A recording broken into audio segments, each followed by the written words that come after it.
Questions for Coach?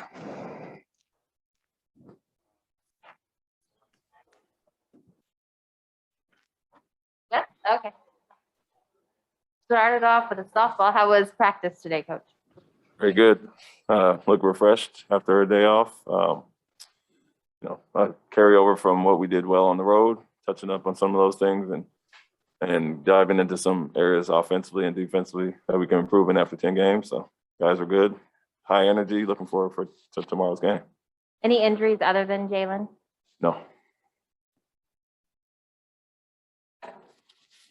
What are the biggest things you guys are working on right now offensively, particularly with that, the starting group now with Jaylen out? How do you get that group kind of going earlier in games there? Yeah, spacing has been a big thing.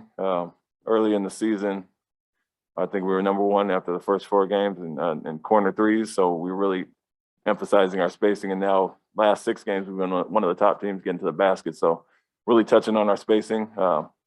Worked on some blitzing that teams have done with Jayson, with Jaylen being out, and Chicago a few games ago, and obviously last game with Dallas. So touching on a few things as far as that, as well as implementing a different package with Jaylen out and for our second unit. So hitting on to quite a few things, looked at the numbers after 10 games, like where we're heading. But, I think we were overall 4th in assisted 3-pointers. The percentage isn't great, but the actual fact that we're passing and finding guys there has been good. And so continuing to work on that with our spacing, it leads into all those areas.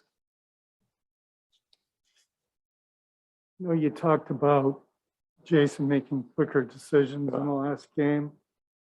Is he still trying to find a balance between when to pass and when to score, or do you like the mix he has right now? I like the mix. It's more so the quick decision than the result after it. He'll read it from there and see if he has an opportunity to score or pass, which he's done. But the quick decision is the main thing. When he holds it, they kind of load up. Obviously, he's the center of attention out there. So quick decisions is one thing, but he's been great against the blitz, gotten off the ball, and where we didn't score as well against Chicago, we did against Dallas. So we trust our guys behind that. Like I said, getting the numbers behind it, and we worked on a few situations today, knowing that teams will probably go after them. They hit you guys a little bit, Toronto, with their physicality when they came to Boston. What did you guys take from that? And, that they had Siakam into that mix of another just like long dude. What can you guys adjust to make sure that doesn't happen again? To your point, they're one of the more physical, aggressive teams, one of the top offensive rebounding teams, and they really junk it up. They're one of the top transition teams offensively, isolation teams, I think 3rd overall. So we got to be ready to guard as far as that. But defensively, randomness is unpredictability. So they'll blitz, they'll switch, they'll rotate from weird areas. So you have to be ready for that. And we showed them film and talked about being strong with the ball and some of the things we did better against Dallas and against them and Chicago. So it's our 3rd time seeing them. We're pretty familiar with them. They had Siakam back in the mix, but they're a very well-balanced team. Gary Trent leads the league in steals, so it shows their aggressiveness off the ball, but they got like 4 guys in the top 20 in deflection. So you have to be strong with the ball, knowing that they're coming at random angles and try to pick it apart like we have in other games. What's the benefit early in the season of having, while you guys are still kind of figuring things out and putting things together, having an opportunity to fix that and play that same team and, see if you made improvements? Shows areas that we can improve on. That probably was the low effort game of the year at that point. We had played so hard against New York, and then I think it was our first time we had our full lineup back with Al at that point. So the effort wasn't great that night. We didn't shoot it well, but it was a 2-point game with midway through the 3rd quarter. So a lot of things we could clean up offensively, match their physicality, keep them off the offensive glass, and we'll be in better shape. But it's good to have some familiarity, see those guys, and adding Siakam back, we have to have our attention to him as well. I think they got 4 guys averaging 15 points, so they're well-rounded. It's going to be a good challenge, good test for us. You mentioned a reshuffled reserve unit. Is the plan to keep Dennis in the starting lineup, and what does that do rotation-wise? Yeah, we're going to keep him there. He's done a great job with whoever's been out, multiple guys this year so far, and he just kind of plugs the gap and does a lot of things. Another guy that can initiate and score as well. And then it kind of solidifies our younger guys on the bench. We still got Jay Rich, some vets back there, but it's opportunity for Peyton, Aaron, Romeo, and Grant and those guys. So we like to keep them in that spot, and we love what Jay Rich is doing off the bench. And so he just adds some pop to the start of the game and pushes the pace and tempo, which we don't always have to start the game. And like I said, against Miami and Orlando, our young guys came in and did a great job.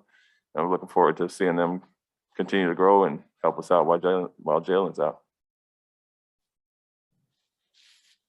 Just wondering, are you gonna pick captains? Any updates on that, or is that just? No, that's probably in the rear view now. Like I mentioned earlier, it was a focus until guys were missing. With Al and Jaylen going out, and then the focus became let's just figure out our lineups and rotations and all that. But as I mentioned, they all do it in different ways. Jason's a guy that does it on the court every day. Here, maybe not as vocal as some other guys, but Al and Marcus do it in their own way, and Jaylen brings some as well. So something I haven't thought about much as far as initially in the season due to the circumstances. But yeah, that's probably in the rear view, honestly. Couple Zoom questions, Coach. First one from Bobby Manning. Hey, mate. Talking about Dennis starting, I'm sure you probably didn't expect him and Smart to be two guys that would be playing together when you're looking for some balance between the lineups, and Dennis was coming off the bench, but they rate pretty well together, even though they're both ball handlers and stuff like that. How do you kind of see them playing off each other and, succeeding together, even though they're not the best shooters on the floor? Yeah, although we, had him slotted, excuse me, as a backup, the plan was probably going to be him finishing games. So we knew that unit would be out there at times a lot when it really counted. So now that's in starting lineup, it's not much different as far as that. Just like I said, they're two different players, but both have the toughness. We don't feel like it's a hindrance at all with them being smaller guards because they're both physical and both competitive defensively. And offensively, it just gives us another guy, like I said, with Dennis, that can break down defenses, score for himself, or get guys involved. Marcus has done that, been the initiator for the most part in the starting lineup. So just gives us more multiple handlers, take some pressure off of Jayson, and they can't key in on him as well. But Dennis has done a great job in every role throughout his career, whether he's starting or coming off the bench. Another Zoom question. This one from Tyler Boronsky from Nesson. Hey, Ime. Actually, just want to ask about Scotty Barnes. The couple times you saw him between the preseason and how he played against you guys in the home opener, what have you seen from him and his game that's rare for a rookie? His confidence. That you notice that right away. He's another long, active body, similar to the body types they like in Toronto, Siakam type or whoever it may be, Boucher or whoever. Guards multiple positions, plays with high energy, aggressiveness, intensity. He made a shot and looked over and said something to me one time. So I love his confidence, and he's I think front runner for Rookie of the Year as of right now. But he's a guy that's obviously highly touted coming in, and he's met every expectation so far. Wrap it up right there. Thank you, Coach. Thank you.